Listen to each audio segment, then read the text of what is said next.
அப்படி என்று சொன்னால் காலங்களில் கூட்டி குறைப்பதன் மூலமாக, காலங்களில் தவறுவிட்டதன் காரணமாக, தேவையற்ற பிளவுகளை காலங்களில் ஏற்படுத்தியதன் காரணமாக ஜும்ஆ தினத்தை தப்பவிட்ட ஒரு சமுதாயமாக யார் இருந்தார்கள்?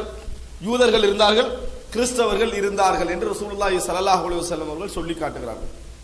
அன்புள்ள சகோதரர்களே, சொல்லிவிட்டு ரசூல் ஸல்லல்லாஹு அலைஹி வஸல்லம் அவர்கள் நாம் இந்த நேரத்தை என்ன செய்தோம்?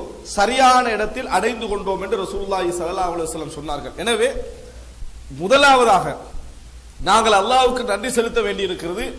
வேண்டுமென்று திட்டமிட்டு எமது வசதிகளுக்காக நாம் காலங்கள் என்ன செய்யல, எந்த மாற்றமும் ஏற்படுத்தவில்லை. தெரியாமல் தவறுதலாக மாற்றங்கள் என்ன செய்யலாம், ஏற்படலாம். அல்லாஹ் தஆலாவே குர்ஆனிலே சொல்லி காட்டுகிறார், அலிம அல்லம் துஹ்ஸூஹு, அலிம அல்லம் துஹ்ஸூஹு, நீங்கள் ஒரு நாளும் இந்த காலங்களை அளந்து கொள்ள மாட்டீர்கள் அல்லாஹ் தஆலா சொல்கிறார். எங்களால் முழுமையாக அளக்க முடியாது அல்லாஹ் தஆலா குற்றம் பிடிக்க மாட்டான்.